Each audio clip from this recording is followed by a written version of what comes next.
ఏం బాబు నీకు ఆ అమ్మాయి అవసరమా? ఆ పిల్ల నీకు అసలు సెట్టే కాదు.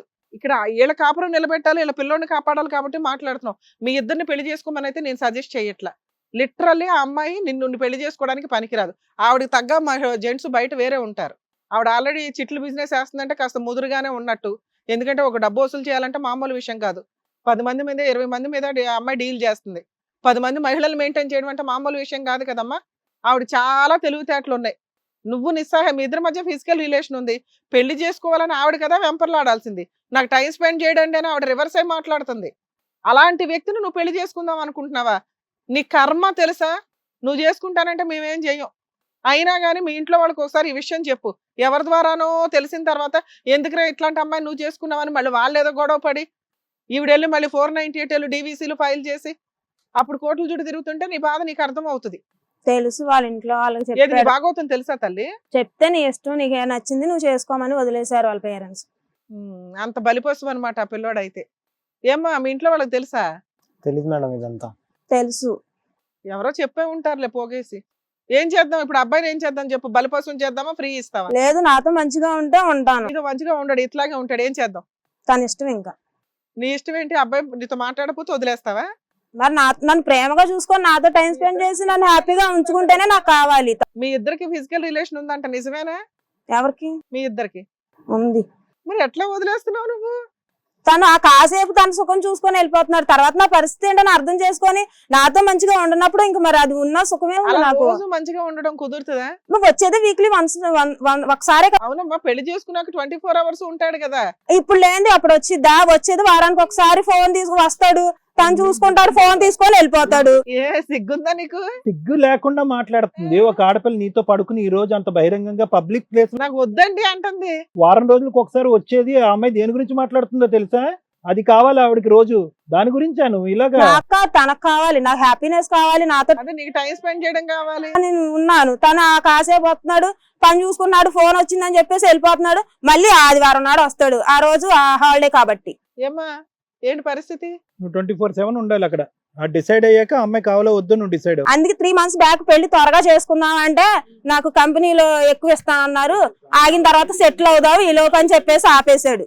అమ్మాయి లిటరల్లీ చెప్తుంది, నువ్వు టైం స్పెండ్ చేయకపోతే ఈయన పేరేంటో, ఈయన కాకపోతే ఇంకో గోంగూరగాడ అంటుంది ఆవిడ. ఎంత మందితోనన్నా నేను తిరుగుతానండి, నువ్వు టైం స్పెండ్ చేయకపోతే అంటుంది. కొంచెం ఆలోచించయ్యా. నీకు అవసరమా అమ్మాయి?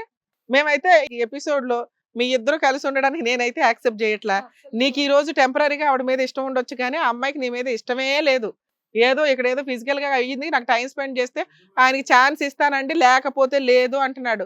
దయచేసి ఇంటికి వెళ్ళి మీ ఇంట్లో వాళ్ళకి ఎక్స్ప్లెయిన్ చేసి ఈ అమ్మాయి నాకు వద్దు మొర్రో అంటే అసలు ముందు ఆ అమ్మాయే నిన్ను వద్దంటుంది. నీవు ఇంట్లో వాళ్ళతో కూడా ఇలా మొండిగా వాదించుంటావు, నీ కర్మకు పోరా అని అంతే పంపించేసి ఉంటారు.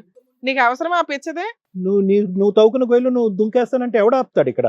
ఆ అమ్మాయి అంత ఇదిగా తెగించి మాట్లాడుతుంది. బాబు నీ కేసులో అయితే మేమేమి సెటిల్మెంట్ చేయాలి? పెట్టుకోవటానికి నిశ్చితార్థం అవతానికి బానే ఉన్నాడు నాతో.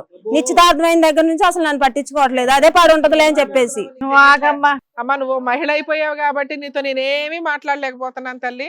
నువ్వు అంత తెగించి మాట్లాడుతున్నావు. ఎందుకు అమ్మాయి? ఆలోచించుకో నాన్న, ఇంటికి వెళ్ళి ఆలోచించుకో. ఆ అమ్మాయిని పెళ్లి చేసుకోవాలా వద్దా అని. పెళ్లి చేసుకుంటే మాత్రం మేము ఇక్కడ అడ్డంగా రాసిస్తాం. నువ్వు కాకపోతే ఇంకో నలుగురు అని ఆవిడ రెడీగా ఉందంతే. అంత పెద్ద బక్రా అవ్వాలి అంటే మేము ఎవరో హెల్ప్ చేయలేము ఇక్కడ. అది మీ వరకు సార్ మీరు వినండి. మీ పిల్లోడు కనుక ఇంకొకసారి కంప్లైంట్ ఇచ్చాడు అంటే మాత్రం ఖచ్చితంగా నేను మీ పిల్లోడి తరపున వచ్చి మిమ్మల్ని జైలుకి పంపిస్తాను, గుర్తుపెట్టుకోండి. పిల్లోడి హక్కు గౌరవంగా సొసైటీలో బతకడం అనేది పిల్లోడి హక్కు. మీ చిల్లరాశాలన్నీ మా ఆవిడ సరిగ్గా లేదండి అని చిల్లరాశాలు వేస్తే మాత్రం ఊరుకునేది లేదు. అమ్మా నువ్వు కూడా ఇంట్లో పిల్లోడిని ఒకటే చూసుకోవడం కాదు, భర్తను కూడా జాగ్రత్తగా చూసుకో. ఇంతే మేడం. వాళ్ళ కేసులో అయితే అసలు సపోర్ట్ చేయడానికి ఎక్కువసారి అమ్మాయికి అర్హతే లేదు. ఇక వాళ్ళ చిల్లర వేషాలు వాళ్ళు చూసుకుంటాం బెటర్. వెళ్ళండి, మేడం చెప్పినట్టు చేయండి.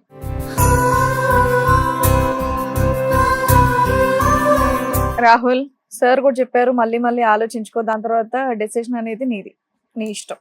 ఇంకెవరు ఏం చేయలేరు నాన్న. ఇంతకు మించి మీ తల్లిదండ్రులు బతిమాలేరు, ఇక్కడ ఈ వేదిక బతిమాలి. దయచేసి నీ జీవితాన్ని పాడు చేసుకోవద్దు అని చెప్పి ఇంకెంతకంటే ఎవరు బతిమాలరు. తర్వాత నీ కర్మ. ఆ పిల్లవి నిన్ను బ్లాక్ మెయిల్ చేయట్లా, నాకు ఇతనే కావాలండి అనట్లా. ఉంటే ఉండమన్నట్టు లేదా దొబ్బేమన్నట్టు కండిషన్స్ డ్రా చేస్తుంది. అంత బంపర్ ఆఫర్ ఇచ్చినప్పుడు వదిలేసి వెళ్ళిపో. లైఫ్ లాంగ్ నువ్వు కండిషన్స్ మధ్యన బతకాలి అనుకుంటే నీ కర్మ. ఎవరు ఏం చేయలేరు. వీళ్ళు ఆలోచించుకు ఇంటికి వెళ్ళి. ఆవిడకి ఏం చెప్పేది లేదు, నువ్వు ఎలాగన్నా బతికేస్తావమ్మా, వెళ్ళు.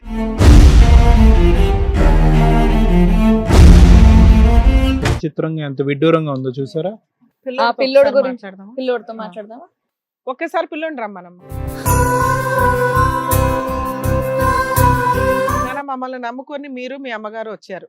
మీ అమ్మ అమాయకత్వమో చేతకాంతనమో నిస్సహాయతో ఆవిడ సరిగ్గా వంట చేయకపోవడం, శుభ్రంగా ఉండకపోవడం, ఇల్లు జాగ్రత్త చేసుకోకపోవడం, మీ నాన్నకి ఆల్రెడీ ఒక వయసు వచ్చిన తర్వాత నానా రకాల ఆలోచనలు వస్తాయి. అలా సైడ్ తోవ తప్పాడే తప్ప ఆవిడతో మీ నాన్నకి ఎటువంటి అక్రమ సంబంధం లేదు.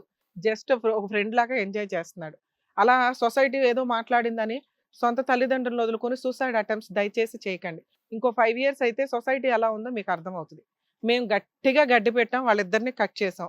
ఇంకొకసారి మీ నాన్న అలాంటి చిల్లర పనులు ఏమైనా చేస్తే మీ అమ్మని తీసుకుని పోలీస్ స్టేషన్కి వెళ్ళి కంప్లైంట్ ఇప్పించు. కేసులు పెట్టకండి, కంప్లైంట్ ఇవ్వండి. అక్కడ కాస్త 4 పీకి గట్టిగా కౌన్సిలింగ్ ఇస్తే లైన్లోకి వస్తాడు. అర్థమవుతుందా? ఇక్కడ నుంచి ఆవిడతో ఎటువంటి రిలేషన్ ఉండదు. ఆ చిట్టులు గోల అవన్నీ కూడా క్లియర్ చేసాము. నువ్వు కొంచెం ధైర్యంగా ఉండి మీ అమ్మకి సపోర్ట్గా ఉండు. ఇల్లు నీట్గా ఉంచడం, కొంచెం మీ నాన్నతో టైం స్పెండ్ చేయడం, ఇవి చేస్తుంటే మీరంటే చాలా ఇష్టం మీ నాన్నకి. నా కొడుక్కి నేను చెప్పుకుంటానండి అనే అంత పొజిషన్కి వచ్చాడు అతను. సో మీరు ఆ సూసైడ్లు అట్లాంటివన్నీ తగ్గించినాన, అలాంటి ఆలోచనే పెట్టుకో మాకు. ఎందుకంటే నువ్వు వాళ్ళిద్దరికి చాలా అవసరం, గుర్తుపెట్టుకోండి. అదే ఏమ్మా, అలాంటి ఆలోచనలు అన్ని తీసేసాయి. మేడం సార్ చెప్పినట్టు చక్కగా చదువుకో, హ్యాపీగా ఉండండి. సరే అమ్మా, జాగ్రత్త. Thank you sir. Thank you madam. Thank you madam. So వచ్చిన వాళ్ళకి వాళ్ళు ఎలా ఉంటే హ్యాపీగా ఉంటారో అనేది చెప్పి పంపించినందుకు థ్యాంక్ యూ సో మచ్. మరో కథతో మళ్ళీ కలుద్దాం.